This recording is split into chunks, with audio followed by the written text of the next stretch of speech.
I am the Tofu Golem. Please enjoy the video. In this video, I will explain how to change thermometer Celsius into Fahrenheit. We will cover the single, universally accepted method for this conversion. Understanding this process is crucial for many fields, from science to everyday weather reports. By the end, you will confidently convert any Celsius temperature to its Fahrenheit equivalent, ensuring accuracy in your measurements and understanding of global temperature standards. The core of our conversion lies in a simple yet powerful formula.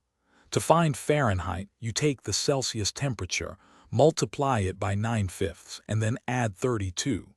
This specific sequence is vital for obtaining the correct result.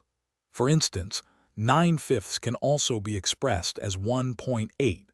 Always perform the multiplication first, then the addition, to ensure mathematical precision. Let's walk through a practical example to solidify your understanding. Imagine we have a temperature of 25 degrees Celsius. Following our formula, we first multiply 25 by 9/5, which gives us 45. Next, we add 32 to this 45. The final result is 77 degrees Fahrenheit. This straightforward process applies to any Celsius value you encounter. Mastering this Celsius to Fahrenheit conversion is incredibly valuable.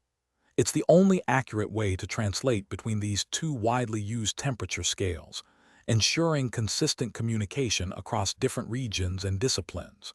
Whether you are traveling, working in a scientific field, or simply checking the weather, this formula provides the precision you need for reliable temperature interpretation.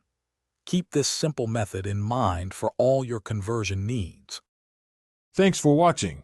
Consider subscribing if we helped you today.